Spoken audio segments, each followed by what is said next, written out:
Hello दोस्तों, तो आज हम बात कर रहे हैं इलास्टिसिटी वाले चैप्टर में ही type of modulus of elasticity. Types of modulus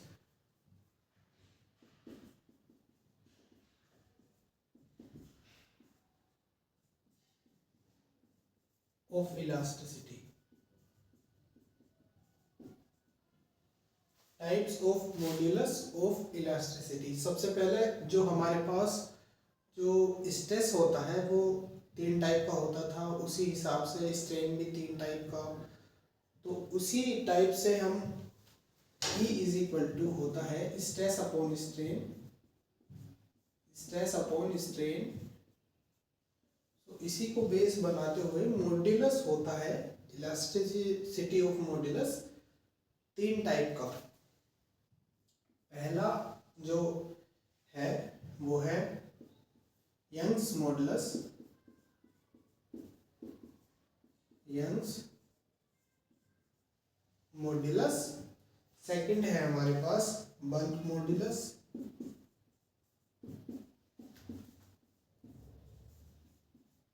third है हमारे पास शेयर मॉड्यूलस। शेयर स्ट्रेस होता है उसी से share modulus.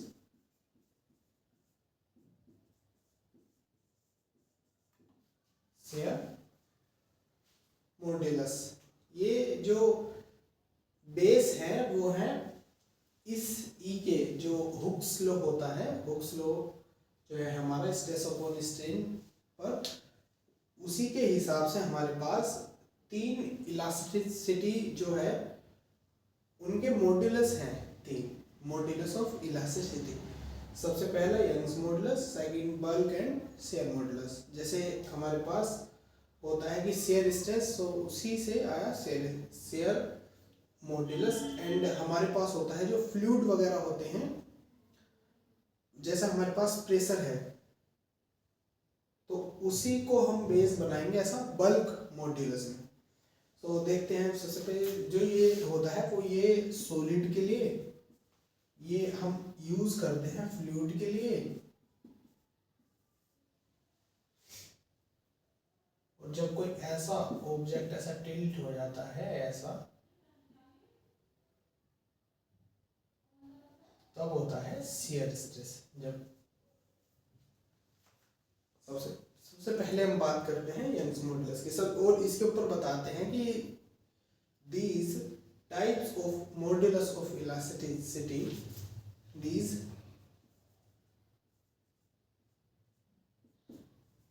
types of modulus of elasticity, modulus of elasticity depending on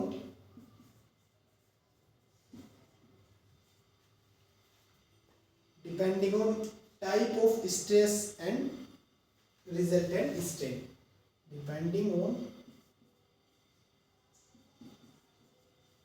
types of stress and resulting strain।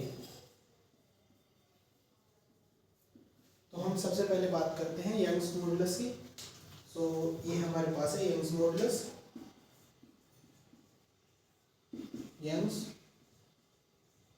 Modulus. सो या हम इसको वर्टिकल भी ले सकते हैं, बट यहाँ हम इसको हॉरिजॉन्टल ले रहे हैं कि हमारे पास ये L लेंथ का कोई एक तार है, ये इसका सरफेस एरिया है ऐसे, इसका ये जो इसका कोना है ना, इसका किनारा है, ये इसका एरिया है, ये S। और ये हमने अप्लाइड किया फोर्स। तो इस फोर्स की वजह से इसकी जो लंबाई है उसमें कुछ इंक्रीज हुआ,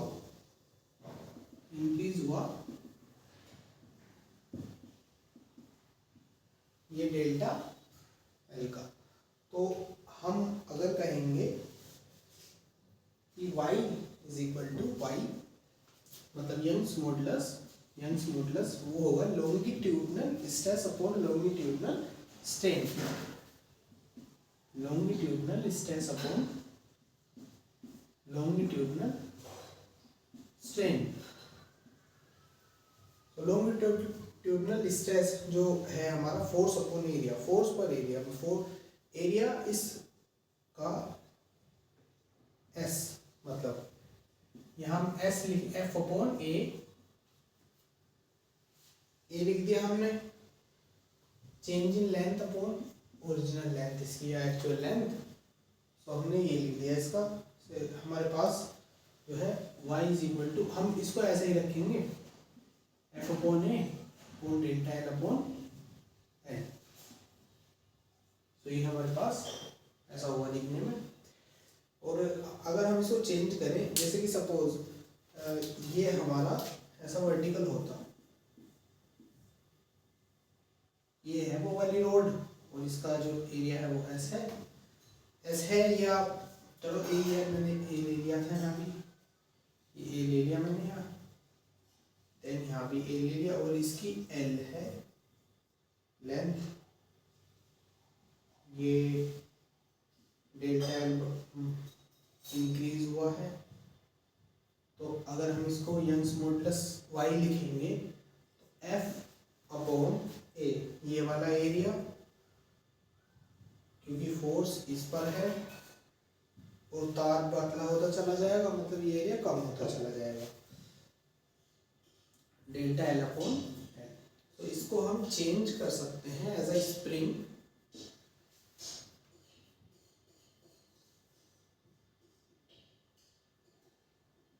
यहाँ फोर्स लगा था और जिससे इसकी इंक्रीज हुआ, एक्स का इंक्रीज हुआ, सो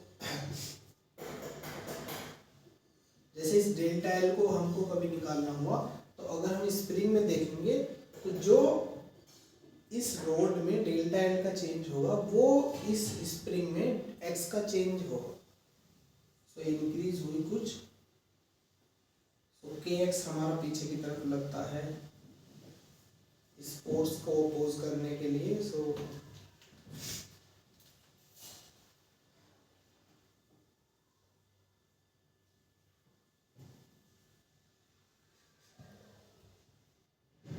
के एक्स, के होता है जो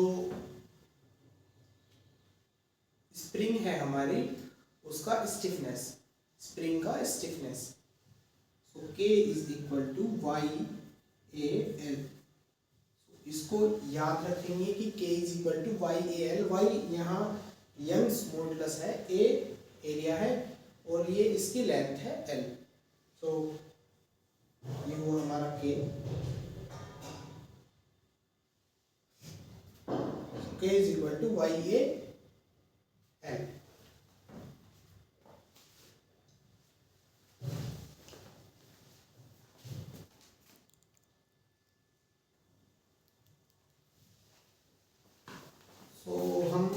इसकी बात कर रहे थे, इसकी बात कर रहे थे स्प्रिंग में, कि जैसा ये हमारे पास रोड है उसमें डेल्टा एल का चेंज हुआ, तो सपोज हमारे पास ये स्प्रिंग है, इसका सेम टाइप का फोर्स लगाया और इसमें एक्स का चेंज हुआ, सो हम इसकी जो के एक्स होता है, के इज इक्वल टू पुट कर सकते हैं वाई ए एल, ये आता है, इसको हम याद कर सकते हैं। बट अगर हम सपोज ये मास होता है यहाँ एम और इस पे नीचे लगता है एम जी, तो मास की वजह से इसमें कुछ इलोंगेशन होता, जो ऐसा फोर्स की वजह से इधर होता, वही मास मतलब एम जी फोर्स एक टाइप का और इसमें इलोंगेशन होता जैसा इसमें होता, ठीक है।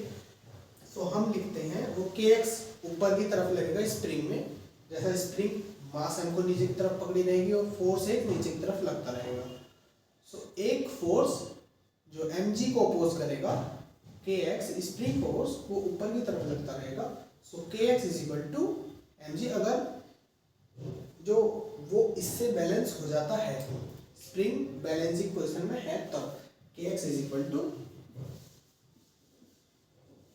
एम जी, ऐसा है हमारे पास। Then X is equal to M G upon K, और के की वैल्यू ये होती है हमारे पास वाई ए एल, सो हमारे पास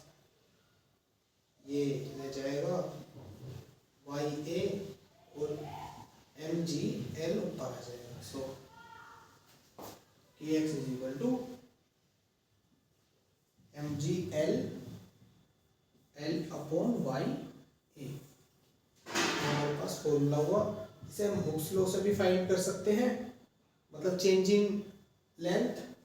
इसको डेल्टा एक्स हमने बोला, वो डेल्टा एक्स सेम आएगा इधर से भी, और ये हमारे पास mg/L/y है। यहाँ से भी निकाल सकते हैं, ये L इससे जाएगा इधर, multiply L y is equal to f/a delta L। So delta L is equal to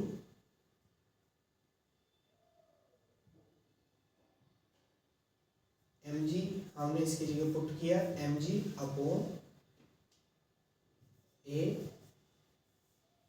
y L। तो ये हुआ हमारे पास mg/a/y, जैसा हमारे पास ये है। सबसे पहले हमें स्प्रिंग, अगर हम स्प्रिंग में कन्वर्ट करते हैं तो हमें उसकी स्टिफनेस जो है उसके को हमको याद रखना पड़ेगा। अगर हम रिलेट कर रहे हैं इलास्टिसिटी और स्प्रिंग के बीच में हम कनेक्शन बना रहे हैं, तो हमें एक फॉर्मूला, एक रिलेशन याद रखना पड़ेगा, K is equal to YA/L, YA/L, ऐसे याद कर सकते हैं, YA/L, क्योंकि हम इसको, इस बॉडी को कन्वर्ट करेंगे एक स्प्रिंग में, और स्प्रिंग से मास एक अटैच करेंगे, सो हमें इसकी जरूरत पड़ेगी। तो सबसे पहले ये फॉर्मूला हमारे पास, और जो यंग्स मॉडुलस का फॉर्मूला है कि y is equal to longitudinal stress upon longitudinal strain, वो तो याद रखना है।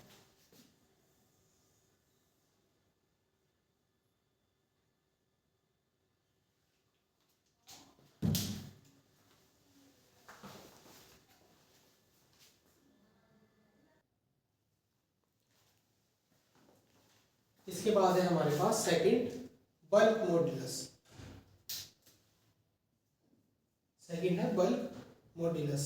तो ये हमारे पास B is equal to volumetric stress upon volumetric strain. तो ये भी उसी टाइप का है, स्ट्रेस अपॉन स्ट्रेन करके ये हमारे पास स्ट्रेस आएगा। सपोज ये हमारे पास एक चैम्बर है और इससे अटैच ये पिस्टन है, और ये गैस के पार्टिकल है। पहले ये पिस्टन यहाँ कहीं था, इसकी फर्स्ट पोजीशन पे हमने फोर्स लगाया तो ये सेकंड पोजीशन पे आया, पहले पार्टिकल यहाँ पे थे, तो ये इसका वॉल्यूम कम हुआ, डेल्टा V से कम हुआ इसका वॉल्यूम। तो स्ट्रेस ये होता है कि जो हम एक्सेसिव प्रेशर बाहर से लगा रहे हैं वो, और स्ट्रेन प्रेशर मतलब जैसे कोई बलून है हमारे पास गैस से भरा हुआ, तो उसको हम ऐसे खिंचकाना, वो है स्ट्रेस, जो एक्सेसिव प्रेशर, बाहर से प्रेशर। वॉल्यूमेट्रिक स्ट्रेन मतलब डेल्टा V/V, क्योंकि हम ऐसा करेंगे कि सेकंड माइनस फर्स्ट करेंगे तो इसकी वैल्यू, सपोज इसकी वैल्यू तो कम होगी और इसकी वैल्यू ज़्यादा होगी, तो जब हम कम में से ज़्यादा घटाएंगे तो यहाँ नेगेटिव साइन आ जाएगा। और क्योंकि बल्क मॉडुलस हमको पॉजिटिव रखना है तो इसको, इसलिए हम नेगेटिव साइन लगा देते हैं, ये भी ठीक है। और P excessive is equal to delta V upon modulus of V, ये भी ठीक है। मॉडुलस लगाने पर या माइनस साइन लगाने पर ये पॉजिटिव होगा, क्योंकि यहाँ वॉल्यूम कम है और यहाँ ज़्यादा है, जब हम ज़्यादा में से कम घटाएंगे, मतलब यहाँ तो कम है ये वैल्यू, पहले ज़्यादा था, कम हुआ, और जब हम इसमें से इसको घटाएंगे तो हमारे पास नेगेटिव आएगा। नेगेटिव को पॉजिटिव रखने के लिए हमने पहले ही नेगेटिव लगाया। सो सपोज हमारे पास एक क्वेश्चन है, rubber ball is taken to a depth of 200 metre in a lake, its volume decrease by 0.1%, in density of water is 100 kg per meter cube and G is equal to 10 meter per second square. Find the bulk modulus of material of ball. So इस किसी जो material है उसका ही होता है Young's modulus, और जो material है उसी का ही होता है बल्क मॉडुलस। सो इधर हम देखते हैं कि जो ये बॉल थी बाहर जब थी, फिर इसको हम ले गए 200 मीटर की डेप्थ पर। So h is equal to 200 metre, कि हम इसको डेप्थ पर ले गए, है ना। और रो है हमारे पास 100 kg पर मीटर क्यूब, ये है हमारे पास रो, हाँ रो है ये। और जी है हमारे पास,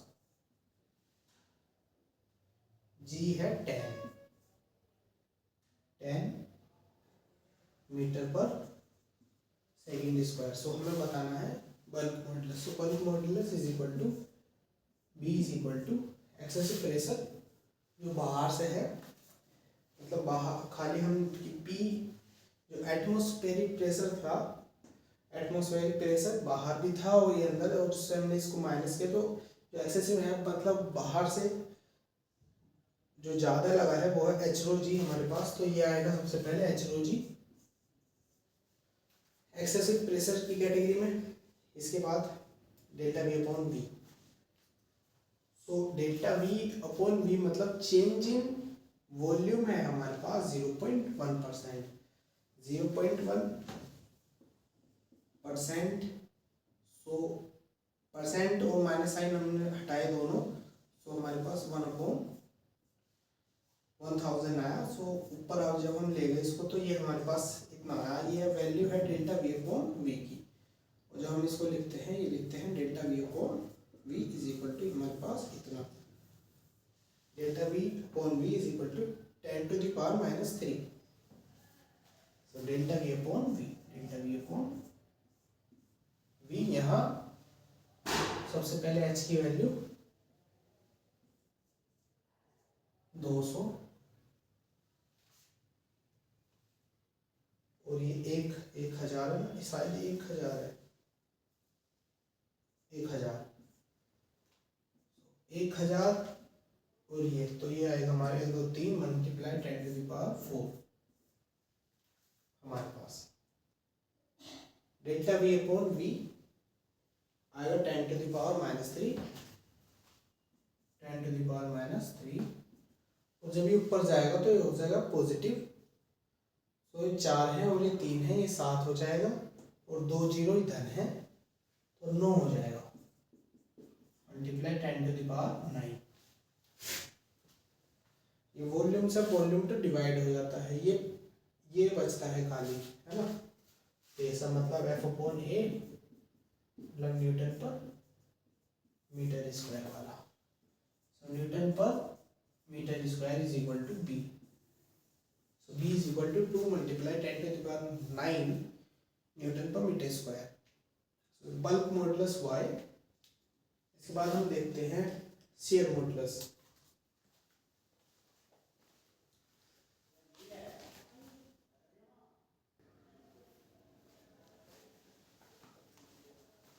इसके बाद है हमारे पास शियर मॉडुलस।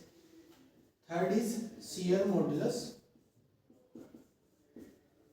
शियर मॉडुलस, तो शियर मॉडुलस में ऐसा है कि ये हमारे पास सरफेस है और इससे अटैच, और हमने इसको ऐसे फोर्स किया, सपोज ऐसा कुछ हमारे पास शेप थी और हमने फोर्स लगा के, हमने ऐसा इसको फोर्स लगाया है और हमने इसको ऐसा कर दिया,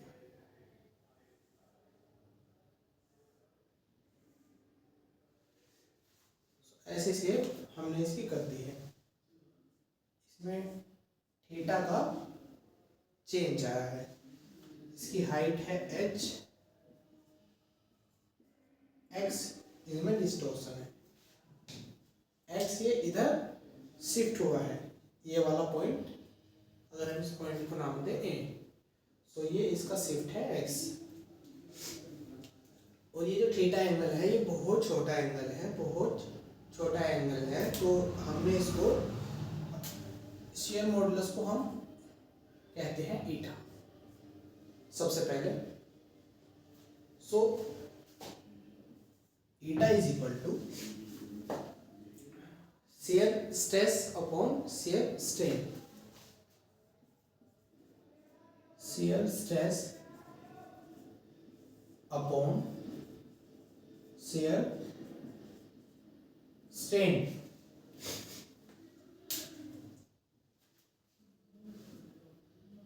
F अपॉन A हमारे पास हुआ शेयर स्ट्रेस, और जो शेयर स्ट्रेन है मतलब इसमें चेंज कितना, उस शेयर स्ट्रेन को हम थीटा कह रहे हैं।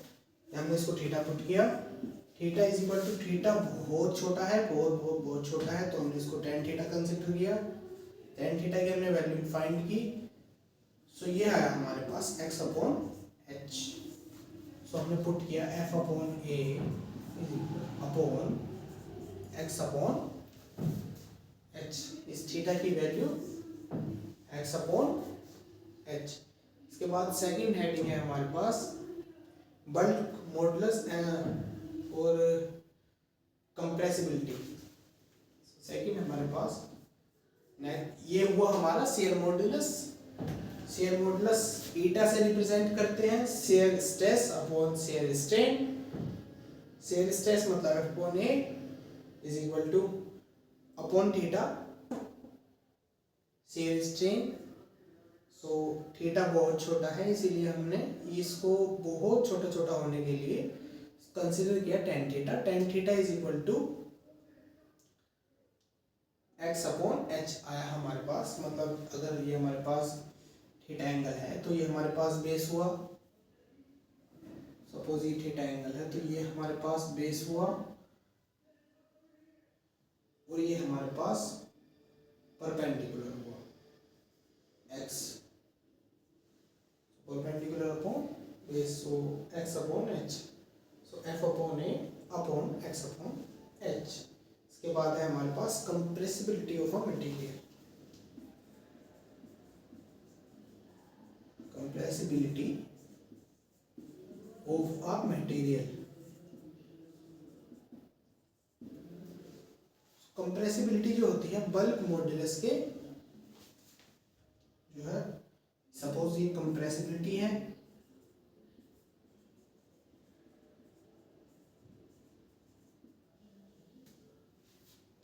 Inversely proportional to bulk modulus. ऐसा समझ सकते हैं कि अगर हम इसको दबा पा रहे हैं, ऐसे पिचका पा रहे हैं, तो इसका मतलब कंप्रेसिबिलिटी है। अगर ये हार्ड बड़ी होती चली जाए, हार्ड होती चली जाए और हार्ड हो जाए, तो मतलब बल्क मॉडुलस। बल्क मॉडुलस अगर ज़्यादा होगा तो हम इसको प्रेस नहीं, ऐसा कंप्रेस नहीं कर सकते, इसको मतलब कंप्रेसिबिलिटी कम है। तो जब बल्क मॉडुलस ज़्यादा होगा कंप्रेसिबिलिटी कम होगी। सो ये जो है इनवर्सली प्रोपोर्शनल है बल्क मॉडुलस और कंप्रेसिबिलिटी। सो ये हुआ हमारा shear stress and compressibility of a material.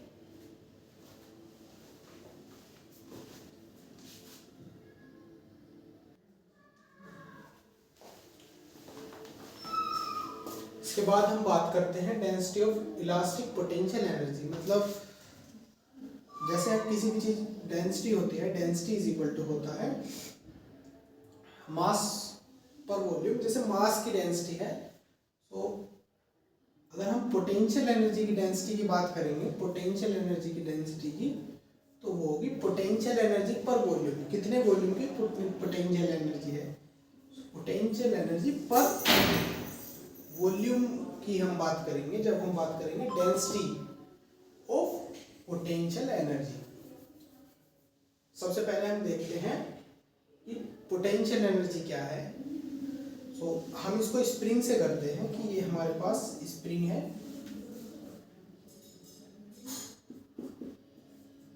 F force है, और ये इसका X एक्सटेंशन है। और जब हम इसको कंपेयर करेंगे, सपोज ये रोड है, नहीं यहां से ये रोड है,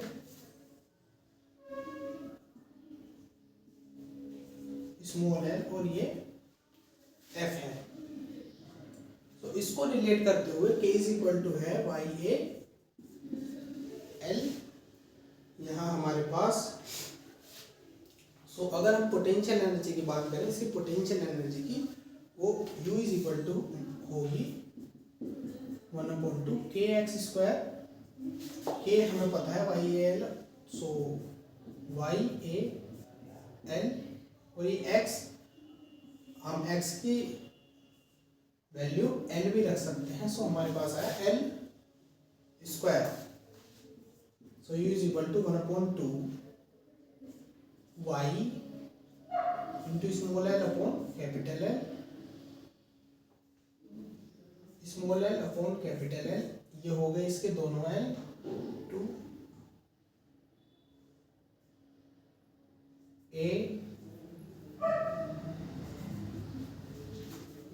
l,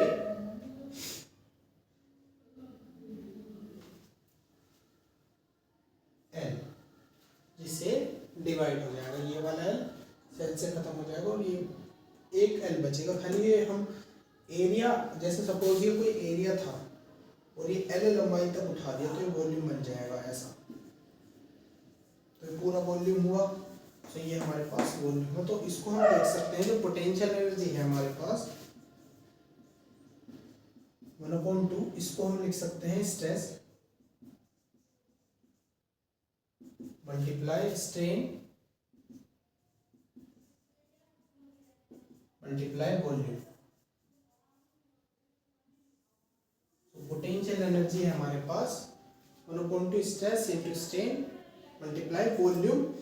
और अगर हम बात करेंगे density of elastic potential energy की, मतलब UE, ये हमारे पास U है, UE होगा जो पोटेंशियल एनर्जी है उसका अगर हम वॉल्यूम से डिवाइड करें तो वॉल्यूम से अगर हम डिवाइड करेंगे ये वाला वॉल्यूम हट जाएगा, मतलब A इंटू L वाला, तो हमारे पास खाली आएगा 1/2 स्ट्रेस इंटू स्ट्रेन। इसके बाद हम इसके ऊपर कुछ एग्जाम्पल देखते हैं, देन इस टॉपिक को खत्म करते हैं।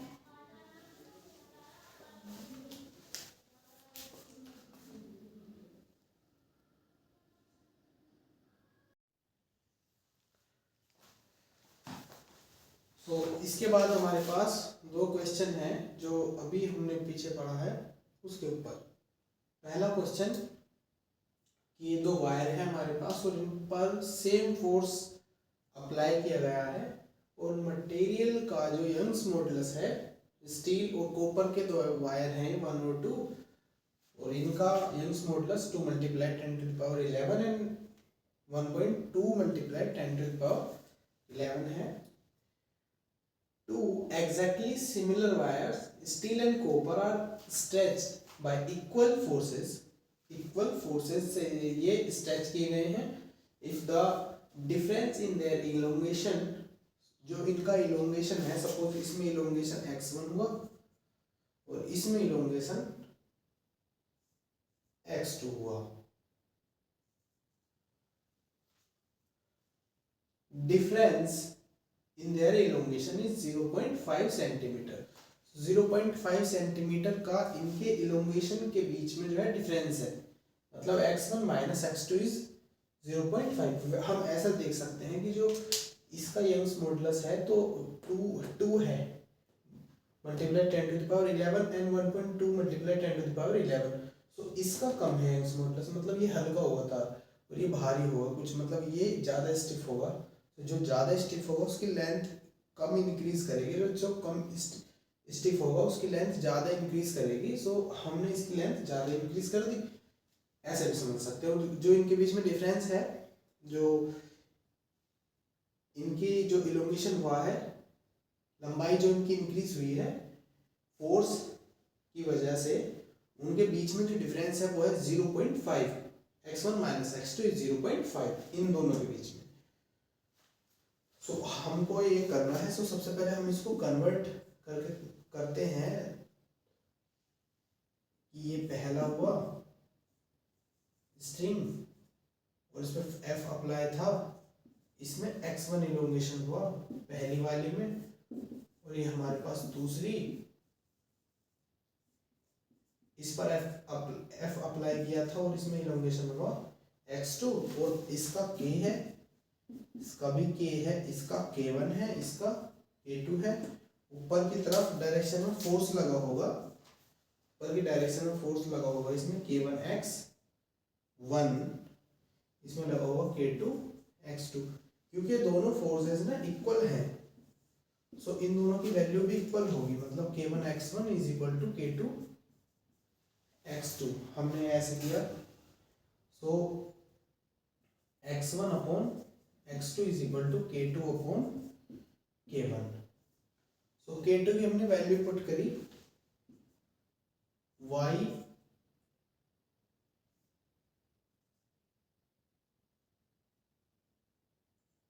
AL, y1 AL।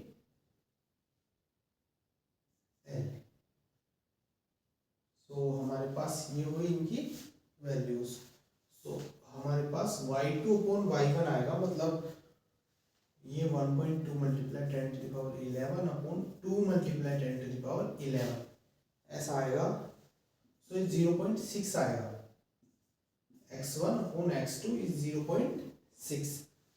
तो हम इस पॉइंट को हटाएंगे और 6 अपॉन 10 मल्टी, ये अपॉन 10 आएगा तो 5 आ जाएगा, 6 अपॉन 10, सो 2 3 ज़ा 6 है, 2 5 ज़ा 10, सो 3/5 आया हमारे पास। तो हम इनका डिफरेंस यहाँ देखेंगे तो 2 है, और अगर हम यहाँ देखेंगे तो 0.5 है। सो मतलब एक की वैल्यू 0.25 आएगी, एक की वैल्यू 0.25 है। सो पहले वाले की वैल्यू, इसकी वैल्यू होगी 7.5 और इसकी वैल्यू होगी 1.25। तो ये हमारे पास इनके आया x1 एंड x2 की वैल्यूज 7.5 ना 0.75 और 1.25 0.75 आया ये इसकी वैल्यू, और x2 की वैल्यू हुई हमारे पास 1.25।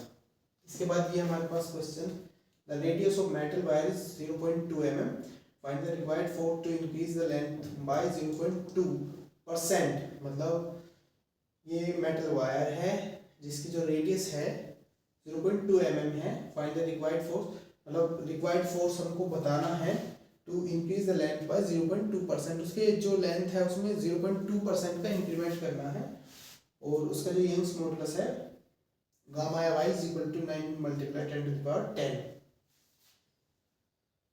इसे हम देखते हैं, जो गामा होता है हमारे पास stress upon strain, longitudinal stress upon longitudinal strain, तो y is equal to force upon area होता है, डेल्टा एल अपॉन एल होता है। तो इसको हम अलग अलग से देखते हैं, जैसा हमारे पास सबसे पहले डेल्टा एल अपॉन एल और इसकी वैल्यू पुट कर देंगे। तो delta L upon L is equal to 0.2% है इसकी वैल्यू। तो सबसे पहले जब हम पॉइंट हटाएंगे तो इसके नीचे 10 आएगा डिवाइड में, और परसेंट का साइन हटाएंगे तो 100 आएगा। सो 10 इंटू 100 1000 हो जाएगा, और जब उसको ऊपर लेके आएंगे तो 2 मल्टीप्लाई 10 टू द पावर 3 हो जाएगा। तो ये आया हमारे पास ये, और ये तो इसकी वैल्यू हुई, इसकी वैल्यू हमारे पास है। So 9 multiply 10 to the power 10 multiply 2 into 10 to the power 3 is equal to force पर एरिया। सो एरिया जो है इस जो वायर का वो होता है पाई आर स्क्वायर, नीचे जो सर्कल है उसका एरिया,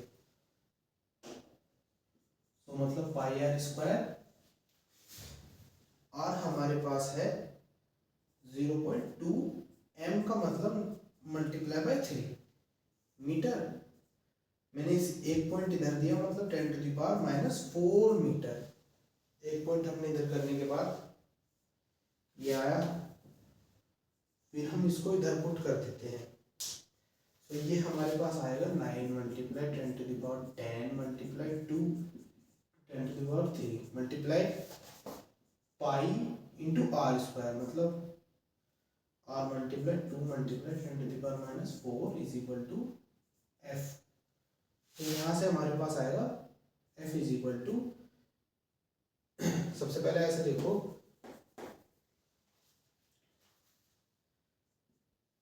ये 9 दूनी 18, ये इसका स्क्वायर है तो ये 4 हो जाएगा, मतलब 72 हो जाएगा। 18 तो 72 into 72 into pi multiply 10⁻⁻1 is equal to F. तो एफ इज इक्वल टू हो जाएगा 22.6 न्यूटन। हमारे पास ये है फोर्स की वैल्यू जो यूज आएगी 0.2% का इंक्रीमेंट करने के लिए, अगर रेडियस है 0.2 mm।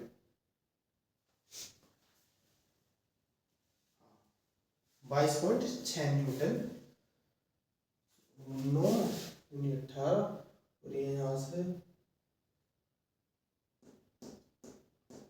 72 आएगा और ये 10 3 और ये यहाँ से 8 आएगा, तो ये -1 बच जाएगा, -1। ये शायद ये माइनस की होगी रेडियस, ये माइनस की होगी रेडियस, है ना? हाँ, माइनस की होगी रेडियस, तभी तो 1 बचेगा। आंसर ये आएगा हमारा। तो ये हुए हमारे 2 एग्जाम्पल।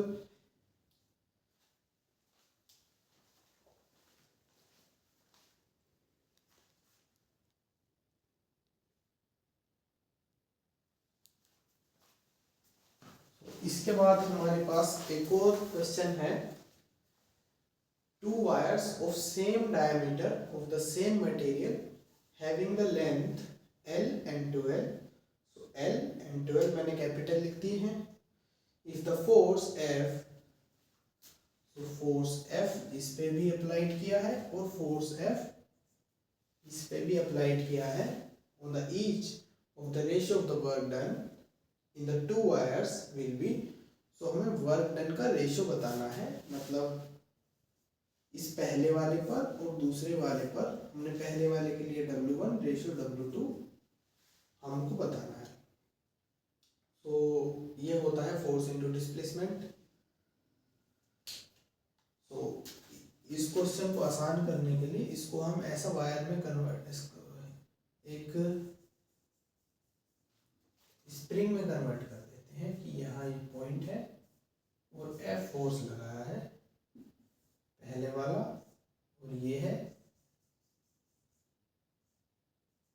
ये पॉइंट है और यहाँ भी F फोर्स लगा है, बट F और ये वाला F सेम है, बट इनकी जो लेंथ है ना वो अलग अलग है। ये है, इसकी लेंथ जो है L है और इसकी लेंथ 2L है, ऐसा है। हमको बताना है W1 W2।